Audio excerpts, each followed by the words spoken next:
Hola, bienvenidos. Seguimos con una tercera entrega sobre los contenidos de este libro de Sociología Moral, y esta vez vamos a intentar reflexionar sobre esa pregunta que me suelen hacer tanto los alumnos, ¿no? Que cuando yo hablo de moral y cuando yo hablo de sociología moral, ¿de qué moral estoy hablando? Y ahí siempre hay que decir, ¿no? Que la moral no se debe de adjetivar. No hay diversas morales. Hay una moral que el calificativo, el adjetivo propio que tiene es el de moral humana. Hay personas que dicen, bueno, hay una moral cristiana, hay una moral budista, hay una moral islámica. Yo creo que no. Yo creo que hay una moral humana y hay una comprensión cristiana de esa moral, una comprensión budista de esa moral, una comprensión X de esa moral, pero si hay un bien, hay una moral. A la hora de ver los fundamentos de esa moral, pues sí que hay que proponer, pues según las escuelas que estudien la fundamentación de la moral, hay que proponer las categorías propias. Yo voy a poner las mías. Y creo que a la hora de hablar de la sociología moral, cabe incidir en una fundamentación alternativa que nos dé pie para, y esta es la razón por la cual hacemos esta exposición, que nos dé pie para después hablar de progreso. Cuando nos referimos a lo moral, a lo que nos estamos refiriendo fundamentalmente es a hacer el bien y a evitar el mal. Y eso por parte tanto del sujeto personal como ya hemos mencionado en otras reflexiones, como por parte del sujeto colectivo, del sujeto social. ¿Cómo surge en nosotros? ¿Cómo surge en nosotros esa, podríamos decir, actitud moral? ¿Cuál es la sindéresis a la que nos referimos y que ya hemos mencionado en otra reflexión? Pues a través de la razón discursiva. Y yo creo que aquí hay muchos más acuerdos de lo que uno podría imaginar a la hora de meterse en este, entre comillas, berenjenal de la fundamentación de la moral. Hay más acuerdos y yo creo que ahora estamos en disposición de hacer un esfuerzo integrador para que la razón discursiva, la razón deliberante, alumbre con un poquitín más de fuerza, con un poquitín más de intensidad, ese adjetivo que le hemos dado a la moral, que es el de moral humana. Y es que ese esfuerzo integrador ahora se puede hacer con más facilidad que hace bastantes años. Un esfuerzo integrador entre cultura, entre naturaleza y razón. Hay un modo de hacerlo. Y ese modo de hacerlo, por lo menos el que a mí me gusta abanderar y a mí me gusta defender, es el que se basa en la transubjetividad. La transubjetividad es una palabrita que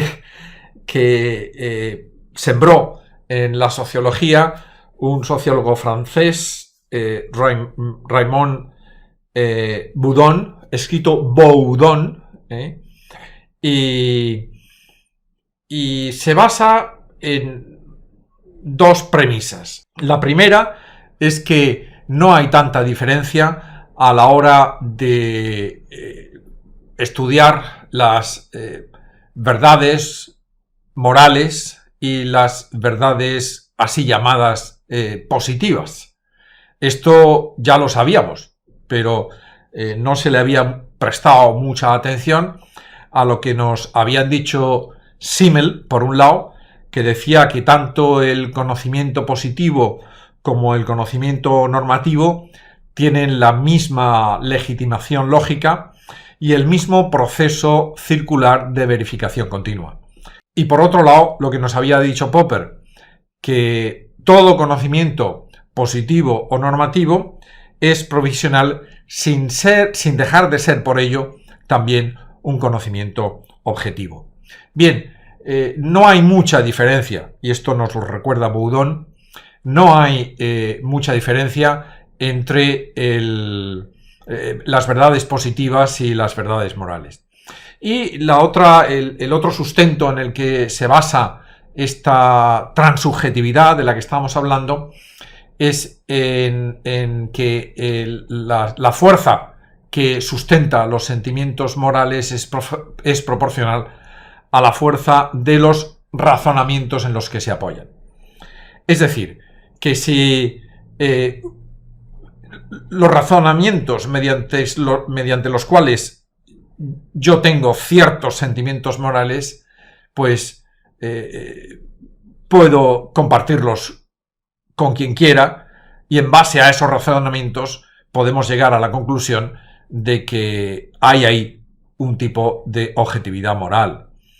Esto es fácil de decir, pero a veces no es muy sencillo de que este dicho sea operativo. Yo a mis alumnos siempre les pongo el ejemplo del fútbol, y no voy a decir cuál, pero yo soy capaz de proponer una verdad moral en el fútbol, y es que yo sé cuál es el mejor club de fútbol de la Liga Española. Y es más, estoy dispuesto a demostrárselo a quien quiera. Y esa demostración es una demostración que no se basa en mi subjetividad, sino en unas razones que yo creo que son posible que sean compartidas por todos. Lo que ocurre es que si alguien dice que el mejor equipo de la Liga Española es otro, yo supongo que tendrá sus razones, pero difícilmente podrá convencer a muchos, porque las razones que yo tengo y que pondría sobre la mesa son muchísimo más fuertes. Bien, quien quiera saber cuál es el mejor equipo, el mejor club de fútbol de la Liga Española, que me escribe, me lo pregunte, porque le daré la respuesta correcta. Eso es la transubjetividad. La transubjetividad no va contra la objetividad. La transubjetividad se posiciona contra el relativismo subjetivista, pero al mismo tiempo es algo que no se pone, algo a lo que no se le pone la etiqueta de perenne. El progreso cabe aquí. El cambio, que es lo que estudiamos los sociólogos, cabe aquí. ¿Qué nos dice la transubjetividad sobre la moral? Pues nos dice fundamentalmente dos cosas. Primera, que la moral es normativa. Es decir, que existen absolutos morales. Existen absolutos morales porque podemos hacer, en teoría, la distinción entre valor y contravalor. Y porque podemos establecer jerarquías de valores, jerarquías morales. Sobre este tema reflexionaremos en otro momento. La moral es normativa y la moral es perfectiva. Que viene, yo suelo explicar esto de que la moral es perfectiva diciendo que la moral es una salud colectiva que se puede medir. Todo lo perfectivo es medible y por tanto es algo sobre lo que cabe hacer algún tipo de proposición. ¿De qué autores me valgo para hablar de la moral en este sentido y para defender la propuesta de la transubjetividad como el mejor fundamento, un fundamento alternativo sobre el que se puede articular la moral para después defender la idea de progreso? Pues principalmente de Max Weber. Weber, cuando habla de la racionalidad instrumental y la racionalidad axiológica, dice que hay criterios analíticos propios no consecuenciales que permiten aproximarse al óptimo moral.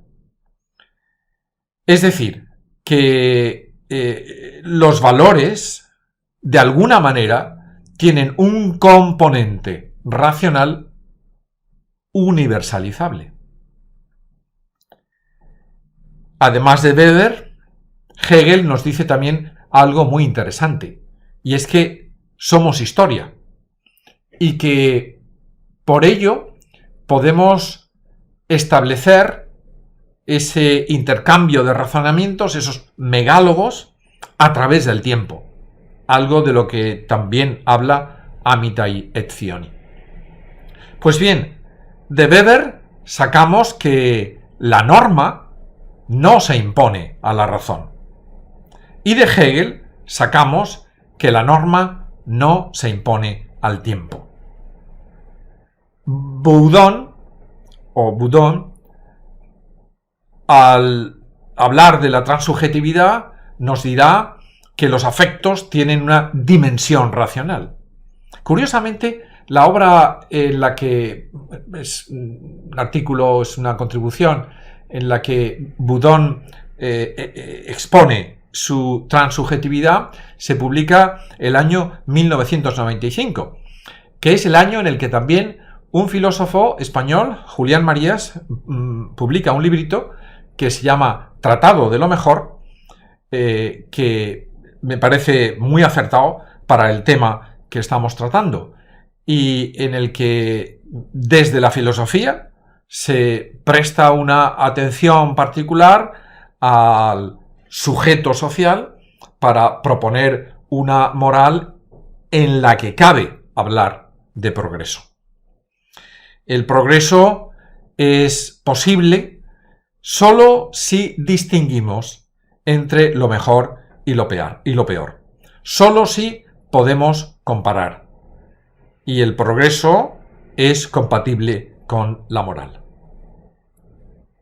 Hasta aquí podemos ver que hemos hablado de Weber, hemos hablado de Hegel, hemos hablado de Boudon, hemos hablado también de Marías, pero que no hemos hablado de Aristóteles y tampoco hemos hablado de Kant. Y no lo vamos a hacer.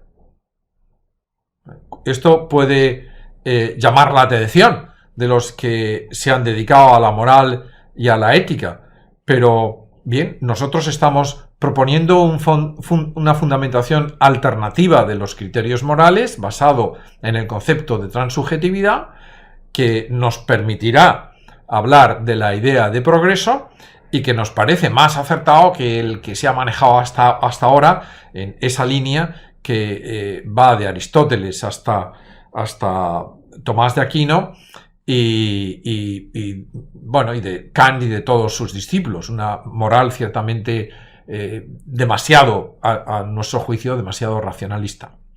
Aunque el criterio de transubjetividad es un criterio basado en la fuerza de la razón. El progreso, nosotros, hay que quitarle todo tipo de dogmatismos a la idea de progreso, pero nosotros los sociólogos el progreso lo medimos siempre por defecto y a posteriori. En ese sentido, se explica que yo haya dicho que la moral es perfectiva porque es una salud que se puede medir. En definitiva, es lo mismo que hacen los médicos.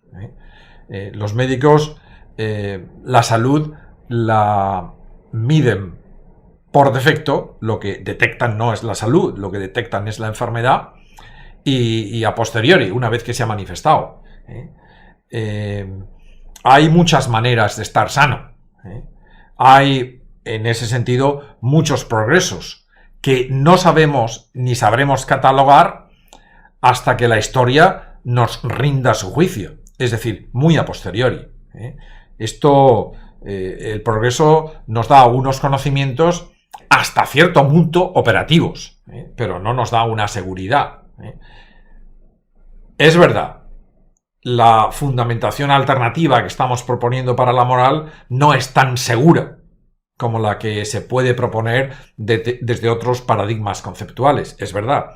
Pero bueno, es más lógica.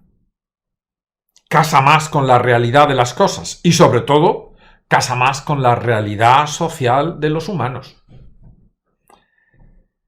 Podemos, en este contexto, decir la opinión nuestra, que es que este argumento de la transubjetividad, que es un argumento racionalista, a nuestro juicio, es superior tanto al conductismo como al relativismo, como al imperativismo, del imperativo categórico, como tanto al naturalismo duro como al naturalismo blando, si bien con el naturalismo blando tiene algo que ver. Es una palabrita que me gusta. Transubjetividad. No derribamos objetividades, no vamos contra los absolutos morales, más bien los defendemos. Pero también decimos que hay que contextualizarlos y que esa etiqueta de perennidad debemos de borrarla. Cabe hablar de progreso, cabe hablar de progreso moral y cabe hablar de progreso en casi todo. Ello es la piedra fundamental de lo que decimos en este librito, de la sociología moral. También es la piedra fundamental en la que se sustenta la disciplina, las ciencias sociales en general y la sociología en general. Nosotros, los sociólogos, estudiamos el cambio social. Estudiamos el cambio. No necesariamente decimos que todo cambio tiende al progreso. La distinción esa que se hace entre progresista, ¿yo qué soy? ¿Progresista o conservador? Bueno, es que hay una tercera posibilidad. El progresista ignora, ese que se define a sí mismo progresista, ignora muchas veces que la alternativa al progreso es la decadencia. El inmovilismo está ahí, pero cuando uno se mueve, se puede mover en dos sentidos, hacia el progreso o hacia la decadencia. Algo a tener en cuenta. Bien, son cosas que competen a la sociología del desarrollo y nosotros estamos en otra disciplina ahora mismo, que es la sociología moral. Era necesario hacer una fundamentación de los criterios morales, de los sentimientos morales, y la que hemos presentado y la que presentamos en esta contribución basada en la transubjetividad nos parece que es acertada para seguir adelante. Muchas gracias.